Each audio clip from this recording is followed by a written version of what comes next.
So hello everyone, welcome back to my channel. In the last video we have discussed the distinction between actual and attempted performance. Now in this video we'll be starting off with the section conditions to be satisfied for a valid tender or attempted performance. The first very point to say that we have attempted performance in a contract is it must be unconditional. A offered to B to repay only the principal amount of the loan. This is not a valid tender since the whole amount of principal and interest is not offered. Attempted performance unconditional नहीं होनी चाहिए. मान लेते हैं A ने B से कहा कि मैं तुमसे अभी पैसे ले रहा हूँ, 1 महीने बाद दे दूंगा. B ने उसको 50,000 रुपीज़ दिए और आगे जाके विद इंटरेस्ट उसको 55,000 देने थे 1 महीने बाद. ठीक है, तो ए ने कहा कि मैं सिर्फ तुम्हें 50,000 दूंगा, इंटरेस्ट का अमाउंट नहीं दूंगा, लेकिन उसने लिया नहीं. फिर उसने बोल दिया कि मैंने 50,000 दिए थे बट वो ले नहीं रहा था, तो ये अटेम्प्टेड परफॉर्मेंस है. No, the attempted performance should be unconditional. जो कि कॉन्ट्रैक्ट में है वही आपको कंडीशन को फॉलो करना है, वो अनकंडीशनल नहीं होने चाहिए. अगर ए ये कहता है कि मैं 55,000 बी को दे रहा हूँ और वो 55,000 नहीं ले रहा है, that should B attempted performance. But अगर वो 50,000 देकर कह रहा है कि वो अटेम्प्टेड परफॉर्मेंस है, that is wrong. So the first point will be clear to you that it must be unconditional. The second point is it must be made at proper time and place. If the promisor wants to deliver the goods at 2 AM, this is not a valid tender unless it was so agreed. जो भी आप performance देना चाह रहे हैं वो proper time और proper place में होना चाहिए. Proper time that depends upon the circumstances and proper place that also depends upon the facts of the cases or circumstances. Proper time mostly business hours होना चाहिए और proper place भी एक business place होनी चाहिए. Now reasonable opportunity to examine goods. A is contract to deliver B at his warehouse 1,000 kgs of wheat on certain date. A must bring the wheat to B's warehouse on the appointed day. Under such circumstances that B may have reasonable opportunity of satisfying himself that the things offered is wheat of the quality contracted for and that they are 1,000 kgs. एक जो buyer है उसे reasonable opportunity देनी चाहिए goods को examine करने की. मान लेते हैं ए और बी के बीच में कॉन्ट्रैक्ट हुआ है कि ए 1,000 kgs ऑफ वीट सप्लाई करेगा बी को on the said day and said place.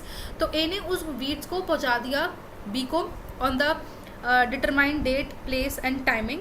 ठीक है, अब बी के पास चांस है कि अगर वो गुड्स को एग्जामिन करता है, उनकी क्वालिटी और क्वांटिटी को चेक करता है कि वो 1,000 kgs है या नहीं, उनकी क्वालिटी जैसी उसने मंगाई है वैसी है या नहीं, तो अगर वो बिल्कुल as per the quality and quantity है तो वो रख लेगा. बट अगर वो एज पर द क्वालिटी और क्वांटिटी नहीं है, so D has the right to decline the performance. वो मना कर सकता है कि मैं ये नहीं लूँगा.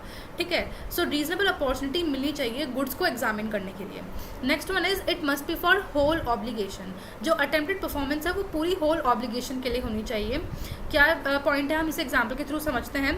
X a singer enters into a contract with why the manager of a theatre to sing at his theatres 2 nights in every week during next 2 months, and Y engaged to pay her rupees 10,000 for each night's performance. On the 6th night, X willfully absents herself from the theatre. Y is at liberty to put an end to the contract. X एक singer है जो कि Y के साथ contract में आता है, जो कि Y एक मैनेजर हैं थिएटर के. ठीक है, वो उनसे कॉन्ट्रैक्ट में आता है कि वो अगले 2 महीनों तक हर वीक में 2 रात को गाएगा उनके थिएटर में. ठीक है, और वाई कह रहा है कि वो हर रात की परफॉर्मेंस के लिए उन्हें 10,000 रुपीज़ देंगे. On the 6th night x जान पूछकर अपने आप को एब्सेंट कर देता है, अपनी परफॉर्मेंस को परफॉर्म नहीं करता है. तो जो वाई है यानी कि जो मैनेजर है थिएटर का, वो उसके पास ये फ्रीडम है, ये लिबर्टी है कि वो कॉन्ट्रैक्ट को उसी पॉइंट पर ख़त्म कर सकता है. Next is A promised to deliver 100 bales of cotton on a certain day. On the agreed day and place, A offers to deliver 80 bales only. This is not a valid tender. अब आप ये कहते हैं कि आपको आपकी obligation थी contract में कि आपको 100 बेल्स ऑफ कॉटन देनी है बी को, लेकिन आप 80 बेल्स ऑफ कॉटन देकर कह रहे हैं कि ये परफॉर्मेंस एक्सेप्ट नहीं कर रहा कि मैंने अटेम्प्टेड परफॉर्मेंस दे रही है.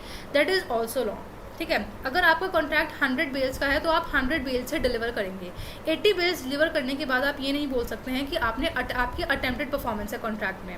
जो भी आपकी ऑब्लिगेशन है वो आपको होल में परफॉर्म करनी है. It must be for whole obligation, यानी कि जो भी आपकी ड्यूटी, लायबिलिटी या ऑब्लिगेशन है that should be whole in nature. आप पार्टली अपनी ऑब्लिगेशन को परफॉर्म कर कर, आधी अपनी ड्यूटी परफॉर्म कर कर ये नहीं बोल सकते हैं कि मैंने अपनी ड्यूटी परफॉर्म कर ली और सामने वाला एक्सेप्ट नहीं कर रहा है, दैट इज रॉन्ग, ठीक है। So the first point that you have to remember that it should be unconditional, कोई भी कंडीशन नहीं होनी चाहिए आप परफॉर्मेंस के टाइम पे, प्रॉपर टाइम और प्लेस पर होनी चाहिए जो कॉन्ट्रैक्ट में लिखी हुई है। रीजनेबल अपॉर्चुनिटी आपको प्रोवाइड करनी है बायर को कि वो आपके गुड्स एग्जामिन कर सकें, and the other one is कि आपकी जो ऑब्लिगेशन, लायबिलिटी या ड्यूटी है वो आपको होल में परफॉर्म करनी है, उसको पार्टली परफॉर्म नहीं करना है। So these are the 4 points which you have to remember which will justify your attempted performance. So I hope you are able to understand this. In the next video we'll be covering the section of 4.3 by whom a contract may be performed. So thank you so much for watching this video.